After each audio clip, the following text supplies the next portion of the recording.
आमंत्रित करिए पुरुषार्थ और पराक्रम के बहुत योगस्वी युवा कवि सुमित सिंह विदिशा।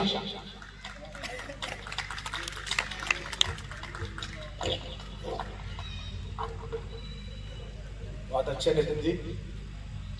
यह घड़ी व्यवहारी, पहले विश्वास बाद में इस्तेमाल, वरना लोग पहले इस्तेमाल करते हैं फिर विश्वास करते हैं।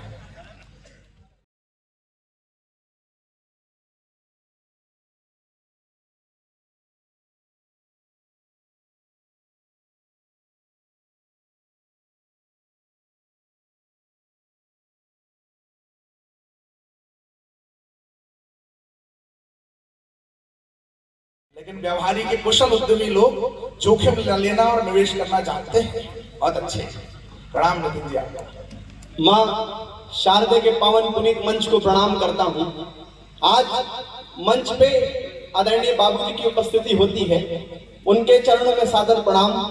मंच पे सुदीप भैया हैं, सुमित भैया हैं एवं अनेक विद्वान मनीषी लोग उपस्थित हैं। मैं सभी को प्रणाम करना चाहता हूं।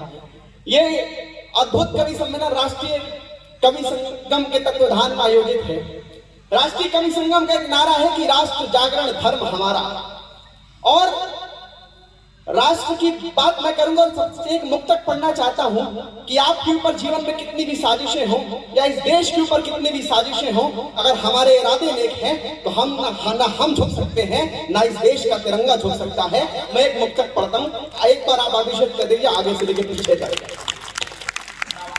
इस मंच का सबसे छोटा कवि और पहले रूप में कि तुम करो वार कई तिल मिलाते हुए, कि तुम करो वार कई तिल मिलाते हुए, हम सहेंगे सभी मुस्कुराते हुए, चक्रव्यूह साजिशों के रचाते रहो। और अगली पंक्ति में हाथ देखना चाहता हूं कि चक्रव्यूह साजिशों के रचाते रहो, ध्वज रहेगा सदा लहलहाते हुए, ध्वज रहेगा सदा लहलहाते। और ये देश का ध्वज किनके कारण लहलहाता रहेगा? अगर वीरता की सही परिभाषा दे दी हो अगले छंद में तो एक एक हाथ जोड़कर देखना चाहता हूं कि यदि पहचान ना हो चाहते विद्वान आप, कि यदि पहचान ना हो चाहते विद्वान आप, पहले पहले आप ज्ञान देख लीजिए, कि यदि पहचान ना हो चाहते विद्वान आप, पहले पहले आप ज्ञान देख लीजिए। युद्ध में है चाहते यदि आप लड़ना तो रण में विजय का विधान देख लीजिए। जब कभी यदि फंस जाए तोड़ संकट में, राम भक्त वीर हनुमान देख लीजिए, राम भक्त वीर हनुमान देख लीजिए। वो वीरता को जानना ही, वो वीरता को जानना ही चाहते हैं यदि आप, तो वर्दियों में देश के जवान देख लीजिए।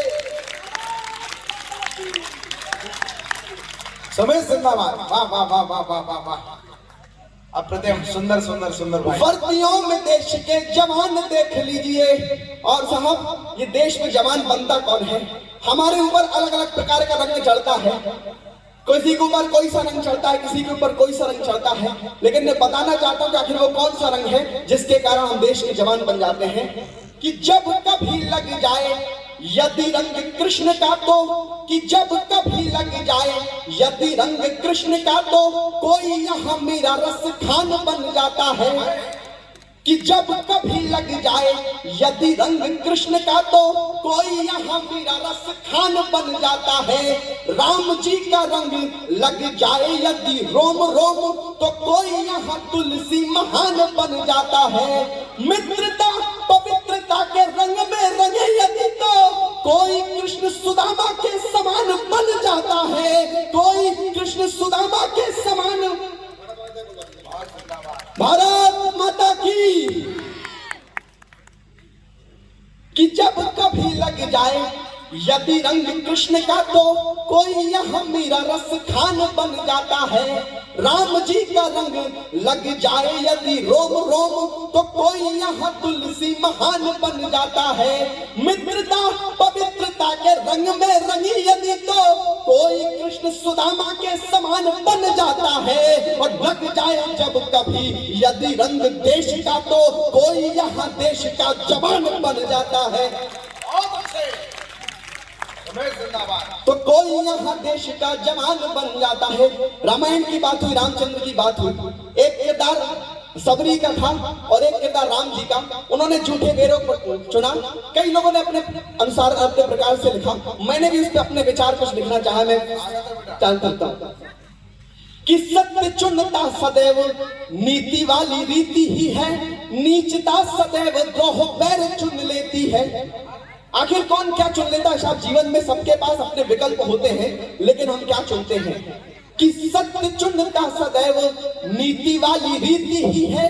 नीचता सदैव द्रोह पैर चुन लेती है। चुनती गरीबी सदैव श्रम साधनों को। अमीरी सदैव मौज से चुन लेती है। अंधकार चुनता नहीं है राह ज्ञान वाली। ऊर्जा सदैव नई सवेर चुन लेती है। और जीव चुनता है राजमहलों के भोजन तो प्रीत शबरी के जूठे पैर चुन लेती है।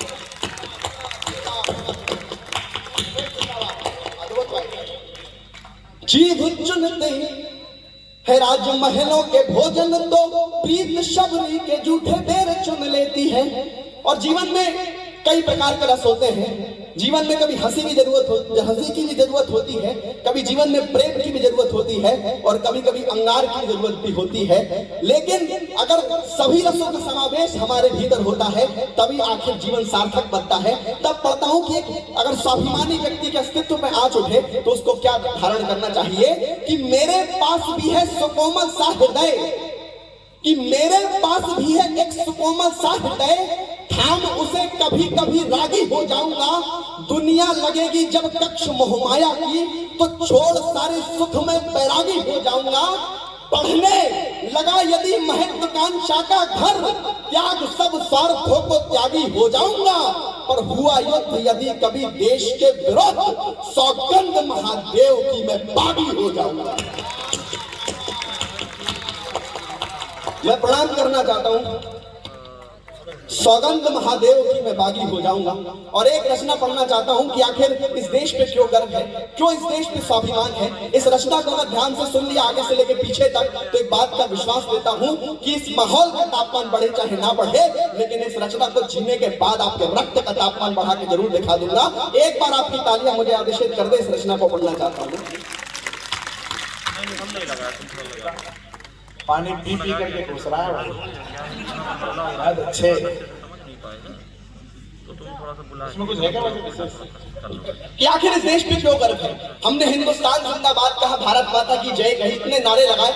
आखिर इतने नारे और इतनी गौरव गाथा क्यों है इस देश की? आखिर इस देश के पूर्वजों ने इस देश को क्या बनाया है? मैं प्रारंभ होता हूं कि याद रहे ये रामकृष्ण के ज्ञान की माटी है, कि याद रहे ये रामकृष्ण के ज्ञान की माटी है। सैनिकों के रक्त से सींची बलिदान की घाटी है। क्या भूमि है गीता कहने वाले देवकी के नंद की? यहाँ क्या भूमि है गीता कहने वाले देवकी के नंद की? आदर्श के प्रतीक हौसलों से बुलंद विवेकानंद की धरा टंकार पीती यहाँ अर्जुन के गांडीव तीर से। यहाँ देश भरा पड़ा है ऐसे अनेकों वीर से। देखोगे तो बलिदानियों की बलिदानी याद आएगी। भगत शेखर सुभाष की अमर कुर्बानी याद आएगी। न जाने पहनते तिरंगे पर कितने सलाम दिखे मिल जाएंगे। नक्षत्र पर सुरक्षित अब्दुल कलाम दिखे मिल जाएंगे। अरे ताप भी छोटा पड़ा यहाँ शिवाजी के ताप से। प्रताप पूछता यहाँ प्रताप के प्रताप से। पढ़ोगी सच्चा इतिहास तो रोंगटे खड़े नजर आएंगे। बिना सर के धड़ पे गोरा बादल लड़ते नजर आएंगे। सैनिकों के अस्तित्व पर कुर्बान लिखा मिल जाएगा। कटड़ पे उनके हिंदुस्तान लिखा मिल जाएगा। सिर कट गए लेकिन उसे झुकने नहीं दिया तथा बलिदान की कारवा बलिदान का रुकने नहीं दिया। कभी शब्द शब्द में सम्मान लिख दिया, इसलिए मैंने महान हिंदुस्तान लिख दिया। युद्ध युद्ध युद्ध लड़ने से पहले हो जाती यहाँ निश्चित विजय। आओ करे माता भारती की जय।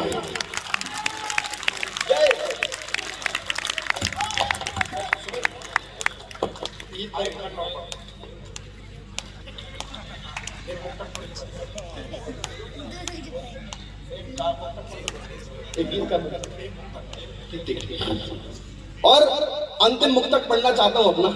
मैंने कहा था बागी हो जाऊंगा और उसी से अपनी बात को समाप्त करना चाहता हूं कि हम अपने जज्बात कहो कब बदलेंगे,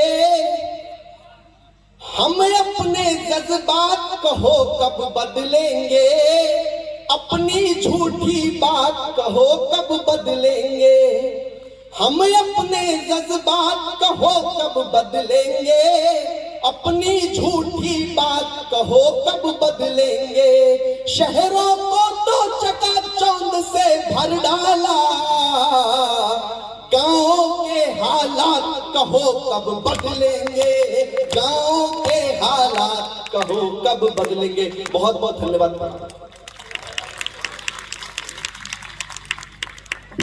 ये पहला कवि आपको कैसा लगा? एक बार जोरदार तालियां बजा करके मुझे बताइए कि आपको ये विशेष रूप से प्रणाम करने के लिए, इस बिंद की धरती को प्रणाम करने के लिए इस कवि को आमंत्रित किया था। इसके बारे में कहा आदरणीय अजय प्रताप सिंह जी ने कि यहाँ से प्रेरणा मिलती है तो कोई कुछ बन जाता है। बाबा तुलसी का उन्होंने उदाहरण दिया कि उनको मानस लिखने की प्रेरणा अगर इस माटी से मिली है तो आपके और हमारे गर्व के लिए इससे बड़ा कोई विषय हो नहीं सकता है। वो तुलसीदास बाबा जो वृंदावन गए, माता जी बेटी है, वृंदावन गए, सूरदास जी ने कहा कि ठाकुर को प्रणाम कर लो, तो प्रणाम नहीं किया उन्होंने और एक दोहा गा दिया। बाबा तुलसीदास जी ने कहा कहो छवि आज की भले बने हो नाच, पर तुलसी मस्तक जब नवे जब धनुष मान लो हाथ। तुलसी मस्तक जब नवे, ठाकुर को भक्ति की ऐसी शक्ति केवल इस बिंद की माटी से मिल सकती है जो अपने भगवान को भी कह दिया कि तुलसी मस्तक जब नवे जब धनुष मान लो हाथ। ये उनकी भक्ति थी, पर परमात्मा का अनुग्रह देखिए। अगले ही पल बाबा देखते हैं कि जो ठाकुर जी की मूर्ति है, बांके बिहारी का जो विग्रह है, उसका रूप बदल रहा है और उनकी आंखों में वो चमत्कार मिलता है। मैं आपके हाथों से वो चमत्कार होते हुए देखना चाहता हूं। अगले पल उन्हें दृश्य बदलता है, उनकी आंखों से जो दर्शन हो रहे थे वो दर्शन का स्वरूप बदल जाता है। तो बाबा फिर एक दोहा लिखते हैं, कित मुरली कित चंद्रिका कित गोपिन को साथ। और समझ गए तो हाथ जोड़ करके प्रणाम करते हुए बोले, अपने जन के कारण श्री कृष्ण भये रघुनाथ। अपने जन के तो श्री कृष्ण को भी रघुनाथ बना दे और रघुनाथ को भी कृष्ण बना दे। ऐसे स्वरूप को बदलने वाली भक्ति की शक्ति इस बिंद की माटी से मिलती है। एक कवि का, ओजस्वी युवा कवि का प्रणाम आप सबके चरणों में हो गया। इस बात से मैं आनंदित हूँ, वो मेरे नाम की ध्वजा लिए हुए हैं, मेरा नामा राशि है, तो मुझे विश्वास हो गया कि मेरे नाम की इज्जत कभी वो घटने नहीं देगा। ऐसा मेरा प्यारा अनुज, मैं उसको प्रणाम करता हूँ, बहुत आशीर्वाद देता हूँ। अगले क्रम में फिर आपकी माटी से एक बेटे को बुलाना चाहता हूँ, तो आपकी जोरदार तालियों के बीच में फिर एक बेटा हमारे बीच में आयुष प्रताप सिंह है, जो गांधी मेमोरियल स्कूल से हमारे मध्य में है। आप इस बच्चे को भी बड़े, बड़ी माताएं बहनें कुछ लोग जा रहे हैं, उनसे निवेदन है, अभी तो पार्टी शुरू हुई है। 6-7 कवियों को 2 घंटे में हम यह महोत्सव कर लेंगे।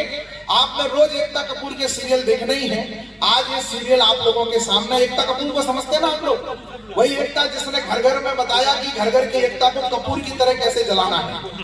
लेकिन आज आप सभी लोगों को, इस युवा ओजस्वी, इस युवा बालक को सुना है। आयुष प्रताप सिंह, आप तालियां बजा करके मुझे जोरदार। रुद्र प्रताप सिंह भैया, नाम गलत लिख के भेजा, मैं तो सही पढ़ रहा हूँ। विवेकानंद जी का इसमें योगदान है बेटा, तुम्हारा नाम बदलने में।